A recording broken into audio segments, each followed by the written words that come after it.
কিভাবে অথবা কোথায় জাভাস্ক্রিপ্ট ইউজ করব। তো চলুন সেই বিষয়টা দেখা যাক। এটা তিনটা ওয়ে আমরা জাভাস্ক্রিপ্ট ইউজ করব। ফার্স্ট ওয়ে, স্ক্রিপ্ট ট্যাগের মধ্যে। এই স্ক্রিপ্ট ট্যাগটা HTML এর ভিতরেই লিখবো।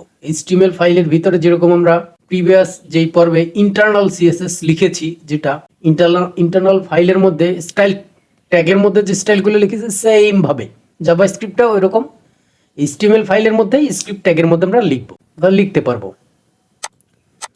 দেন এই স্ক্রিপ্ট ট্যাগটা লিঙ্ক আপ করা থাকবে। স্ক্রিপ্ট ট্যাগটা অথবা আমাদের যে CSS ফাইলটা, এটা লিঙ্ক আপ করা থাকবে হয়তো হেড ট্যাগ অথবা বডি ট্যাগের মধ্যে।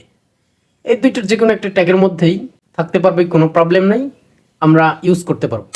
এবং থার্ড যে উপায়, সেটা হলো আমরা এক্সটার্নাল ফাইল। প্রথমটা বলেছি স্ক্রিপ্ট ট্যাগের মধ্যে, হেড ট্যাগ অফ বডি ট্যাগের মধ্যে। সেম ভাবে ওই হেড ট্যাগ অফ বডি ট্যাগের মধ্যে এক্সটার্নাল ফাইলটা লিঙ্ক আপ করা থাকবে, আলাদা একটা ফাইল থাকবে অ্যাজ লাইক CSS ফাইল। তো এই তিনটা উপায় আমরা হলো জাভাস্ক্রিপ্টটা আমাদের ওয়েবসাইটের ইন্টারঅ্যাক্টিভিটি বৃদ্ধি করার জন্য ব্যবহার করতে পারবো। দেন আমাদের কেন প্রয়োজন জাভাস্ক্রিপ্টটা কেন প্রয়োজন, কেন ব্যবহার করব, কিছুটা ধারণা আমরা পেয়েছি প্রিভিয়াস পর্বেই, তারপরও বাকিটা আজকে দেখব। নাউডেজ বর্তমান যুগে ওয়েবের তিনটা রিজনে জাভাস্ক্রিপ্ট ব্যবহার করা হয়। মূলত তিনটা রিজন, আরো অনেক রিজন রয়েছে। ফার্স্ট রিজন, আমরা প্রথমেই ওয়েবসাইটের ইভেন্ট হ্যান্ডেল করা। এই যে আমি যেরকম ক্লিক করেছি, ক্লিক করার সাথে সাথে নিচের থেকে আমার এই যে লেখাগুলো, কন্টেন্টগুলো চলে আসছে, এটা একটা ইভেন্ট। এইটাই ওয়েবসাইটে যখন ঘটে যে ক্লিক করলে কি হবে, তারপরে আমার পেজ রিলোড করলে কি হবে, বাটন ক্লিক করলে কি হবে, ফর্ম সাবমিশন করলে কি হবে, এটার হলো কাজটাই হলো জাভাস্ক্রিপ্টের, ওয়েবসাইটের ইভেন্ট হ্যান্ডেল করা। দেন ফ্রন্ট এন্ড ডেভেলপমেন্ট বলতে বর্তমান যুগে অনেক কিছু বোঝায়। ফ্রন্ট এন্ড ডেভেলপমেন্ট অর্থাৎ জাভাস্ক্রিপ্ট দিয়ে হয় না এরকম ওয়েবের জগতে খুব কম আছে। দেখুন আপনার ফ্রন্ট এন্ড ওয়েবের যে ওয়েবসাইটগুলো ফ্রন্ট এন্ড হয়, মোবাইল অ্যাপ ডেভেলপমেন্ট করা যায়, দেন তারপরে ডেস্কটপ অ্যাপ ডেভেলপমেন্ট করা যায়।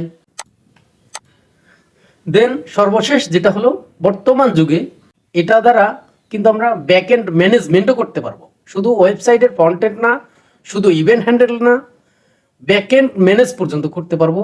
আমাদের ওয়েবসাইটের ফিচারগুলো ইউজ করতে হলে Node.js নামে একটা রান টাইম আছে, এটা একটু শিখতে হবে। এটা শিখলে পরে আমরা জাভাস্ক্রিপ্ট শুধু একটা ল্যাঙ্গুয়েজ দ্বারা আমরা দেখুন কত কিছু করতে পারবো।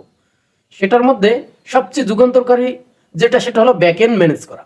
এই একটা ল্যাঙ্গুয়েজ যদি আমরা ভালো করে শিখি, আর জাভাস্ক্রিপ্টের বর্তমানে মার্কেট ভ্যালু সেটা আপনারা কল্পনা করতে পারবেন না। আগে শিখেন, তারপরে বুঝতে পারবেন আসলে বর্তমানে আপনারা কি শিখছেন। তো যাই হোক, এই বিষয়গুলোই নিয়ে আপনাদের সাথে আলোচনা করার বিষয় ছিল। তো আসলে আমি প্রশ্নগুলো এই জন্য করতেছি, বিস্তারিত এই জন্য করতেছি, যে কোনো বিষয় শেখার আগে মানুষের ওটা সম্পর্কে জানতে পারলে, প্রয়োজনীয়তা কি, কিভাবে ইউজ করব, কি কাজে দিবে, এই বিষয়গুলো জানতে পারলে অবশ্যই এটার প্রতি আলাদা একটা ইন্টারেস্টেড মানুষ হয়ে থাকে। তো ধন্যবাদ, আল্লাহ হাফিজ।